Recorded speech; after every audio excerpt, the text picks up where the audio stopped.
Pagi itu, mentari bersinar cerah di atas villa mewah milik keluarga Rahardian, salah satu keluarga terpandang di daerah Pegunungan Sentana.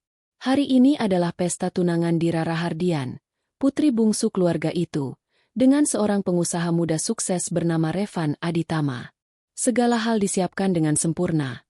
Karpet merah digelar, dekorasi berwarna emas berkilauan, dan tamu-tamu berdatangan dengan pakaian terbaik mereka.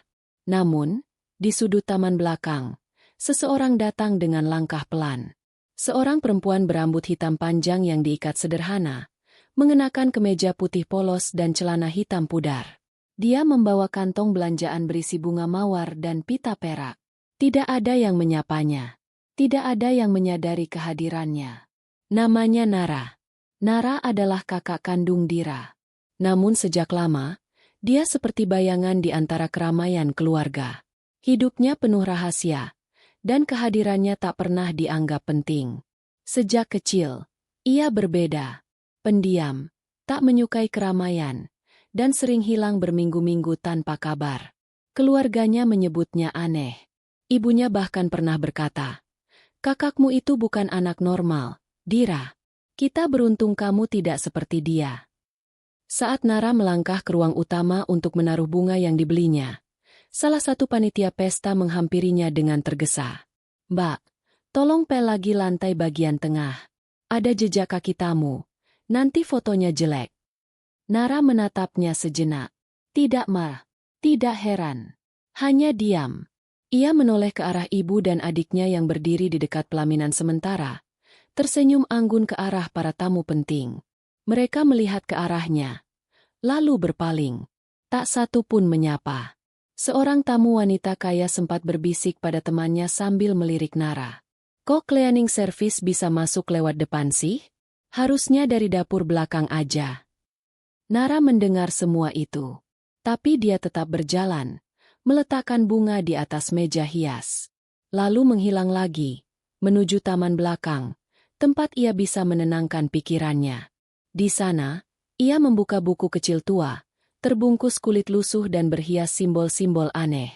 Buku itu bergetar pelan seolah hidup, seolah memanggil sesuatu dari masa lalu yang telah dikubur. Narasi hati Nara. Hari ini adalah hari terakhir aku bersabar. Jika mereka terus lupa siapa aku sebenarnya, maka biarlah takdir yang mengingatkan. Sore mulai merambat turun, dan pesta tunangan Dira mencapai puncaknya. Musik klasik mengalun lembut. Para tamu bergaya mewah berbicara dengan suara sopan namun penuh pamer. Dira tampak seperti putri di dongeng, mengenakan gaun pastel berkilauan, duduk di pelaminan bersama Revan yang tampak percaya diri dengan jas hitam berlogo brand mahal. Namun di balik senyum Dira, ada mata yang sesekali melirik ke arah taman belakang. Nara. Dira tahu Nara datang. Tapi ia pura-pura tidak tahu. Ia tak ingin menjelaskan kepada para tamu bahwa perempuan berwajah pucat dengan pakaian sederhana yang berdiri sendirian di dekat semak mawar itu adalah kakaknya. Dira membisikkan sesuatu ke asistennya. Beberapa menit kemudian, seorang petugas keamanan mendekati Nara. "Maaf, Mbak. Kami diminta untuk memastikan semua staf berada di area dalam. Mbak bisa ke dapur saja ya?" Nara hanya menatapnya. Matanya kosong, tetapi dalam. Ada sesuatu di balik tatapan itu yang membuat petugas itu tiba-tiba merasa dingin. "Saya bukan staf," jawab Nara pelan, nyaris seperti bisikan. "Oh, maaf, saya kira Mbak." "Saya tahu," potong Nara, lalu berbalik. Ia melangkah ke arah rumah besar itu, untuk masuk kembali ke dalam. Di dalam kamar rias lantai atas, Dira sedang bersiap mengganti gaun kedua. Ia berdiri di depan cermin raksasa yang memantulkan cahaya lampu gantung kristal. Tiba-tiba, pantulan di cermin berubah. Cahaya meredup. Bayangan hitam muncul perlahan di belakangnya. Bukan bayangan manusia. Dira membalikan badan dengan cepat. Kosong. Tidak ada siapa-siapa. Namun saat ia menatap cermin lagi, sosok perempuan berambut api dengan mata emas berdiri di sana. Gaun perangnya koyak, dan dari tubuhnya mengalir aura panas seperti medan pertempuran. "Darahmu masih membawa warisan dari dunia kami. Kapan kau akan ingat?" Dira menjerit. Asisten dan makeup artis langsung masuk panik. Tapi sosok di cermin itu sudah menghilang. Di lantai bawah, Nara membuka buku kulit tuanya lagi. Tangannya mulai bergetar. Sudah dimulai, bisiknya. Lantai berderak, dan langit di luar mulai memerah, meskipun matahari belum tenggelam sepenuhnya. Para burung yang biasa berkicau di sore hari satu persatu terbang ketakutan menjauh dari villa. Nara memejamkan mata. Bisikan-bisikan dari dimensi lama mulai terdengar. Suara nyaring dari roh-roh prajurit yang dulu pernah dia pimpin. Narasi hati Nara. Aku bisa memilih mengabaikan semuanya. Tapi jika mereka datang untuk adikku, aku takkan diam. Langit semakin muram meski waktu masih sore. Awan gelap menggantung seperti menyembunyikan sesuatu yang belum ingin dilepaskan. Tapi di dalam villa, cahaya masih berpijar dan tawa masih bergema. Acara inti dimulai. Semua tamu berkumpul di taman utama untuk mendengarkan sambutan dari keluarga. Dira berdiri di depan mikrofon. Senyum anggun menghiasi wajahnya. Saya berterima kasih atas kehadiran semua yang telah datang ke acara tunangan saya bersama Revan, katanya lembut. Saya juga berterima kasih kepada keluarga saya yang telah mendukung semua ini, terutama Mama, Papa, dan semua anggota keluarga yang telah berkontribusi. Ia berhenti sebentar. Matanya menangkap sosok Nara yang berdiri di pojok taman, di balik pohon cemara. Tak ada sebutan untuk Nara. Tak ada pengakuan. Para tamu mulai berbisik, memperhatikan perempuan itu lagi. Seseorang, dengan nada mengejek, menyentil. Itu cleaning service yang tadi ya? Masih di sini. Tawa kecil terdengar, namun cukup menyakitkan. Beberapa tamu lain mendekati panitia, protes karena staf tak berizin, berkeliaran di area VIP. Lalu, momen itu datang. Ibu mereka, Bu Lestari, berdiri dari kursinya. Dengan senyum diplomatis, ia berjalan ke arah Nara, dengan langkah elegan tapi tegas. Ia menggandeng lengan Nara dan membawanya menjauh dari kerumunan. Kamu bikin malu, Nara. Aku hanya berdiri di sini. Dengan baju seperti itu, kamu pikir tamu-tamu penting akan tahu kamu bagian dari keluarga? Apakah aku bukan bagian dari keluarga? Bu Lestari terdiam sejenak. Tatapannya menajam. Kamu sudah lama menjauh, menghilang entah kemana. Jangan tiba-tiba datang dan merusak hari penting adikmu. Nara menunduk, lalu tersenyum kecil. Hari penting, ya? Bahkan kalau aku mati pun, kau tetap tak akan menyebut namaku. Di dalam villa, Dira merasa dadanya sesak. Ia pergi ke balkon, mencari udara. Tapi tak disangka, seseorang mengikutinya. Revan, tunangannya. Kamu kenapa? Panik soal tadi. Aku lihat sosok aneh di cermin. Revan, rasanya nyata. Mungkin kamu terlalu stres. Namun Revan menyimpan ekspresi yang aneh. Saat Dira menatapnya, sekelebat cahaya gelap melintas di mata Revan. Sementara itu, di ruang penyimpanan tua di bawah villa, sebuah patung batu besar mulai retak. Lambang mata bersayap di dadanya menyala merah. Sesuatu yang telah lama tersegel mulai bangkit. Dan hanya satu orang yang bisa menghentikannya. Narasi hati Nara.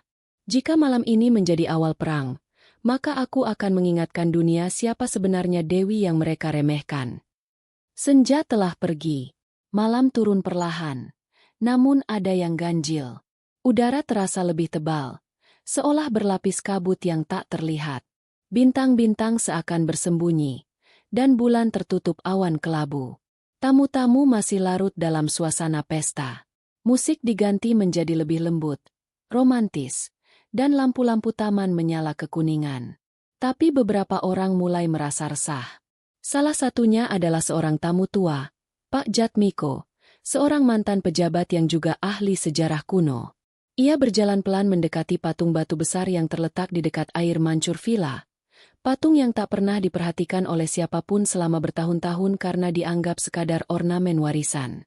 Namun malam ini, patung itu bergetar. Pak Jatmiko menyentuhnya dan terperanjat. Matanya membelalak. Ini, Ini segel kuno. Segel perang. Ini bukan patung biasa. Seketika itu juga, dari balik tubuh patung yang mulai retak, terdengar suara gaib, parau, berat, dan penuh kebencian. Waktuku telah tiba. Di ruang dalam villa, Dira merasa tubuhnya lemah. Keringat dingin mengucur di pelipisnya. Ia kembali menatap cermin, dan kali ini, ia tak melihat dirinya sendiri. Ia melihat Nara. Tapi bukan Nara yang biasanya. Nara yang dilihatnya memakai jubah perang keprakan, berkilauan dalam cahaya bulan. Di punggungnya ada tombak yang menyala seperti bara. Wajahnya keras, penuh tekad. Matanya bukan lagi mata manusia, tapi mata makhluk yang pernah memimpin pasukan dari dunia lain. Kau belum mengingat segalanya, Dira. Tapi darahmu tahu, dan mereka menginginkan kekuatan itu. Cermin itu meledak. Dira menjerit. Sementara itu, Nara berdiri di tengah taman yang kini mulai terasa sunyi. Ia membuka buku tuanya. Simbol-simbol kuno melayang dari lembaran-lembarannya, berpijar di udara. Lalu muncullah seorang laki-laki tua berjubah hitam dari balik bayangan pepohonan. Ragnar, utusan dari dunia para roh perang. Ia menatap Nara dengan senyum menyeramkan. Akhirnya kau muncul, Nara, atau harus kupanggil dengan nama aslimu. Naratil, Dewi Perang Langit Ketiga. Namaku bukan untuk dipanggil manusia sepertimu, ujar Nara dingin. Tapi dunia ini butuh perang lagi. Dan darah adikmu bisa membangkitkan semua yang tertidur. Nara mencabut sebilah belati perak dari ikat pinggangnya, bentuk awal dari senjata legendarisnya. Cahaya putih menyelubungi tubuhnya. Gaun sederhana yang ia kenakan mulai berubah, menjadi lapisan-lapisan pelindung perang kuno, menyala dari dalam. Langkah kakinya pelan tapi mantap menuju villa. Narasi hati Nara. Aku sudah cukup diam. Jika mereka menyentuh Dira, aku akan membangkitkan kekuatanku. Kilatan petir menerangi langit malam, seolah langit ikut menyadari bahwa sesuatu yang besar sedang terjadi. Pesta perlahan berubah dari meriah menjadi tegang. Beberapa tamu mulai merasa tidak enak badan. Beberapa lainnya seperti melihat bayangan melintas cepat di ujung mata mereka. Di balik panggung utama, Dira terduduk lemas di ruang rias. Tubuhnya gemetar. Tangan mencengkeram kain gaun tunangannya yang kini tampak seperti beban. Siapa aku sebenarnya? Bisiknya lirih. Gambaran dari cermin tadi masih menghantui pikirannya. Ia melihat Nara, atau sosok lain di dalam tubuh Nara, berbicara seperti mengenalnya dari dunia yang lebih tua dari ingatannya. Tiba-tiba, suara ketukan di pintu. Bukan dari manusia. Dira. Suara itu pelan namun menggema. Dira menatap pintu, tapi tak ada siapapun. Saat itulah ia merasakan telinganya panas. Lalu dari balik telinganya, simbol kuno muncul, terbakar di kulitnya. Ia berteriak pelan, menahan nyeri. Di luar, Nara, atau Naratil, berjalan ke tengah taman. Revan, yang kini terlihat semakin ganjil, berdiri menghadapinya. Apa yang kau sembunyikan dari Dira? Tanya Nara. Yang seharusnya dia ketahui sejak lama, jawab Revan sambil tersenyum sinis.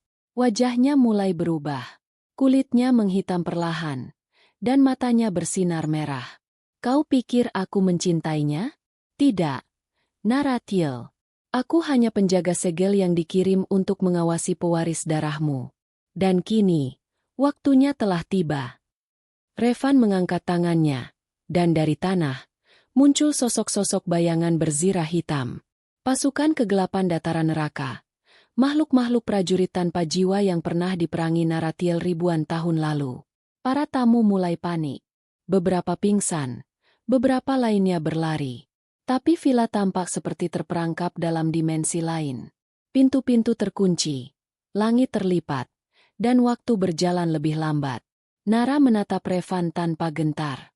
Dari balik punggungnya, tombak perangnya, Elastar, muncul, terbentuk dari cahaya dan ingatan. Ia mengayunkannya ke depan, menciptakan gelombang energi yang memecah tanah dan menghancurkan dua makhluk bayangan di depan. Aku tidak akan membiarkan kalian menyentuhnya. Terlambat, Dewi Pelindung, ejek Revan. Dia sudah mulai menerima panggilan darahnya. Dan sekali itu terjadi, dia takkan menjadi milik siapapun, bahkan dirimu. Di lantai atas, Dira berdiri sendiri.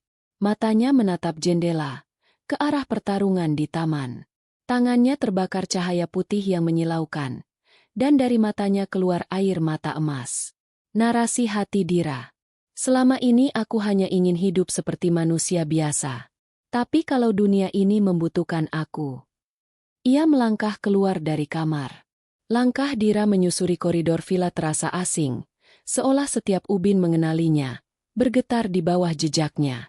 Matanya memancarkan cahaya samar, dan simbol di lehernya terus bersinar. Kilatan kenangan yang bukan miliknya melintas di pikirannya.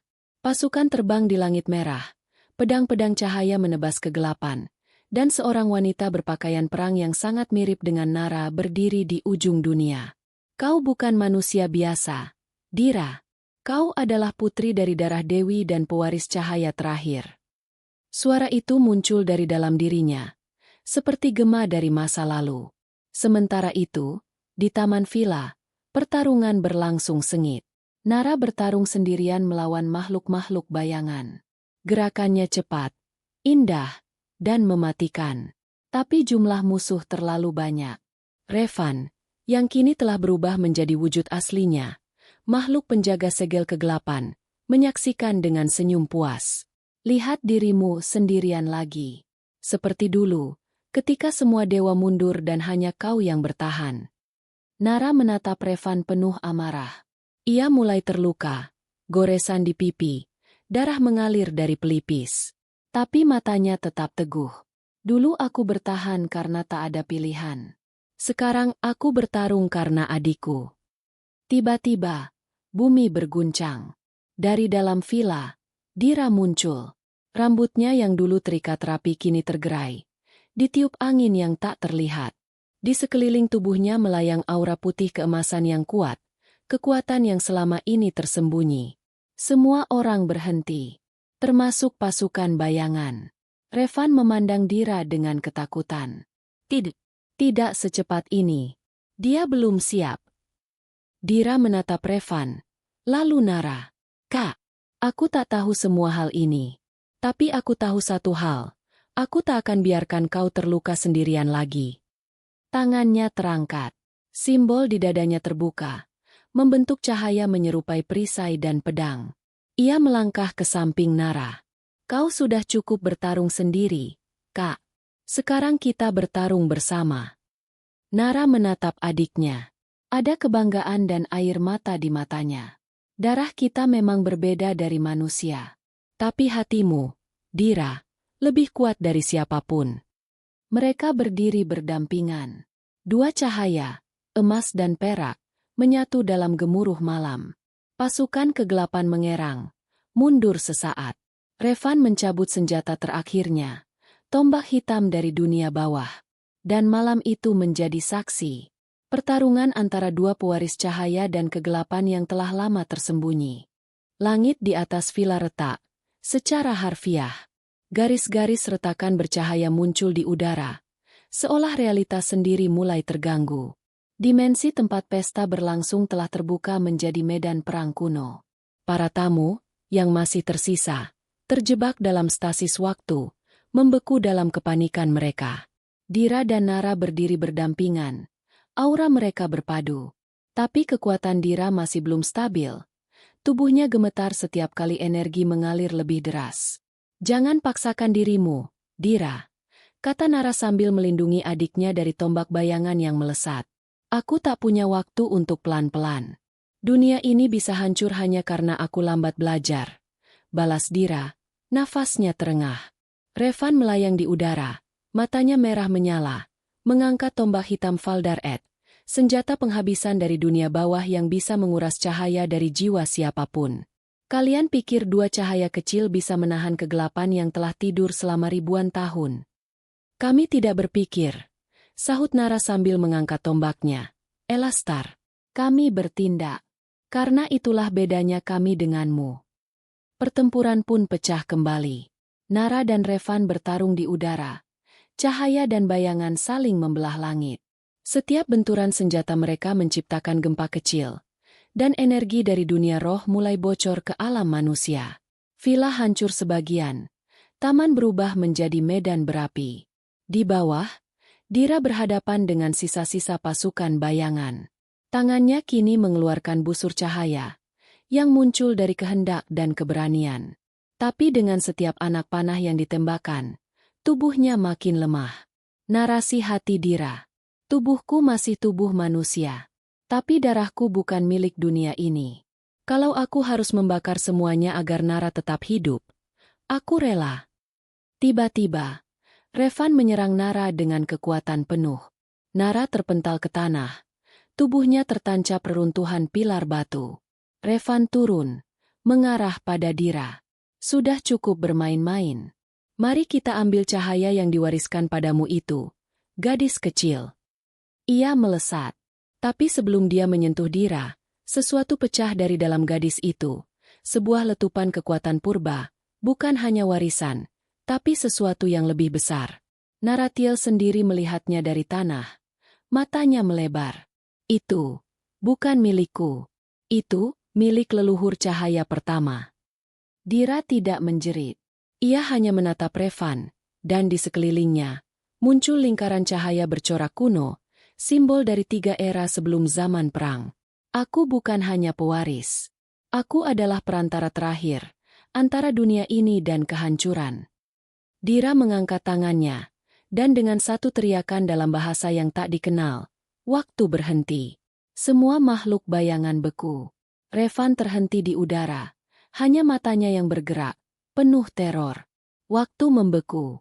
Langit yang retak berhenti mengalir. Angin tak lagi berhembus. Hanya satu sosok yang masih bergerak. Dira. Dia berdiri di tengah medan perang beku. Matanya memancarkan 2 warna, emas dan putih. Di sekelilingnya, lingkaran-lingkaran simbol bercahaya terus berputar. Suaranya terdengar, bukan dari mulut, tapi dari kesadaran yang lebih tinggi. Aku adalah warisan dari cahaya pertama. Dan ini bukan sekadar peperangan antara terang dan gelap, ini ujian. Tentang siapa yang pantas menyelamatkan dunia ini, dan siapa yang harus dihentikan. Revan berusaha melawan, tetapi tubuhnya tak bisa bergerak. Namun pikirannya masih bisa bicara, melalui telepati. Kau terlalu lemah. Tubuhmu tidak bisa menahan kekuatan itu. Cepat atau lambat, kau akan hancur karena kekuatanmu sendiri. Dira menunduk sesaat. Napasnya sudah berat. Tubuhnya mulai merekah seperti retakan kristal. Tanda bahwa tubuh manusiawinya sedang pecah menahan kekuatan para leluhur. Sementara itu, Nara, yang masih terbaring, melihat kejadian ini dari kejauhan. Air matanya mengalir. Jangan, Dira. Itu bukan takdirmu untuk musnah demi dunia. Bukan seperti ini. Tapi Nara tahu. Dira sudah membuat keputusan. Dalam satu gerakan, Dira mengangkat tangannya ke langit. Dari simbol-simbol di sekitarnya, muncul 3 cahaya utama. Cahaya harapan, cahaya keberanian, cahaya pengampunan. Ia mengarahkan semua itu ke Revan. Tapi bukan untuk menghancurkannya, melainkan untuk mengampuninya. Semua kegelapan berasal dari luka yang tak disembuhkan, bisik Dira. Dan kalau dunia ingin berubah, maka pengampunan harus lebih kuat daripada pembalasan. Saat cahaya menyentuh tubuh Revan, makhluk itu menjerit, bukan karena sakit, tapi karena jiwanya dikembalikan. Wujud aslinya perlahan berubah menjadi seorang pemuda biasa, wajahnya lelah, dan matanya kosong, seolah bangun dari mimpi panjang. Aku, dulu adalah manusia, katanya. Sebelum tubuhnya larut dalam cahaya dan menghilang secara damai. Namun kekuatan yang dilepaskan Dira menuntut harga. Tubuhnya mulai menghilang. Nara yang mulai bisa bergerak berlari menghampiri, memeluk Dira erat. Jangan pergi. Kau sudah menyelamatkan semuanya. Biarkan aku gantikanmu. Tidak, Kak. Ini pilihanku. Aku ingin pergi bukan sebagai bayangan di pesta tunangan orang lain, tapi sebagai diriku yang sesungguhnya. Dira tersenyum. Cahaya menyelimuti tubuhnya dan perlahan, ia lenyap. Langit kembali utuh. Waktu mengalir lagi. Para tamu terbangun, seolah tidak tahu apa yang terjadi. Villa kembali seperti semula, hanya dengan jejak reruntuhan kecil yang seolah bisa dijelaskan sebagai angin kencang atau insiden kecil. Hanya Nara yang tahu apa yang benar-benar terjadi. Ia berdiri sendirian di taman yang hening. Matahari pagi perlahan muncul dari balik pepohonan. Dan di tengah rumput, tersisa satu simbol bercahaya yang perlahan memudar, tanda kehadiran terakhir Dira. Sudah 3 bulan berlalu sejak pesta tunangan yang mengubah segalanya. Tapi bagi Nara, waktu tidak berjalan dengan wajar. Ia masih bisa mendengar suara Dira di benaknya, tawa kecil adiknya saat mereka masih remaja, dan gemuruh kekuatan terakhir yang merenggutnya dari dunia ini. Ia kini tinggal sendiri di rumah tua milik keluarga yang dulu mereka tinggali bersama. Semua orang mengira Dira pergi ke luar negeri setelah pesta. Tidak ada yang mencurigai apapun, seolah realitas telah menyesuaikan ingatan mereka untuk melindungi kebenaran. Mungkin itu bagian dari kekuatan Dira juga, pikir Nara, menatap foto keluarga yang tinggal berisi dirinya dan orang tua mereka. Di malam hari, Nara bermimpi. Ia berjalan di taman yang sama, taman pesta yang kini telah direstorasi. Langit malam bersih, dan di tengah taman itu berdiri Dira, mengenakan gaun putih sederhana, bukan jubah atau baju perang. Kau menangis, Kak, kata Dira pelan. Kau mengorbankan dirimu. Aku tak sempat mengucapkan terima kasih. Aku tidak pergi untuk disesali.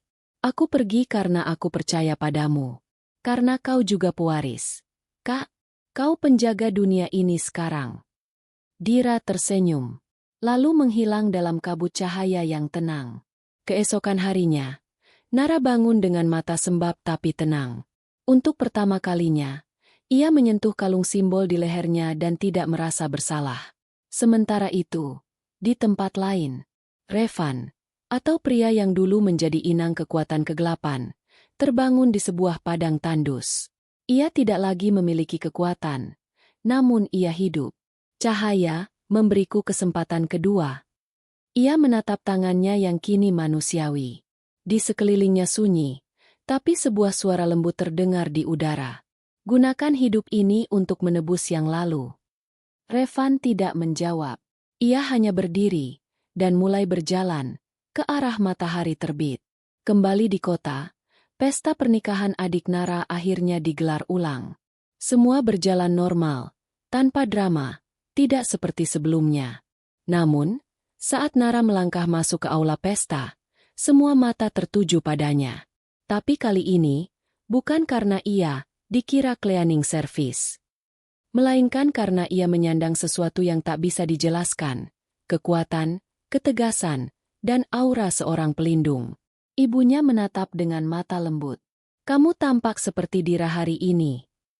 Nara tersenyum. Dira selalu menjadi bagian dari kita. Suasana pesta pernikahan berjalan hikmat. Lampu-lampu gantung berkelap-kelip. Tawa dan lagu memenuhi ruangan. Namun di balik ramaian itu, hati Nara terasa tenang dan berat sekaligus. Ia berdiri di pinggir aula, melihat wajah-wajah yang bahagia, menyadari betapa semua hal telah berubah, dan dirinya juga. Setelah pesta selesai, Nara melangkah ke taman yang dulu menjadi saksi pertempuran mereka. Angin malam mengelus lembut rambutnya. Di sana, sebuah lingkaran cahaya kecil muncul di tanah, tempat Dira terakhir kali berdiri. Kak, suara lirih terdengar. Nara menutup mata dan tersenyum, membayangkan sosok adiknya.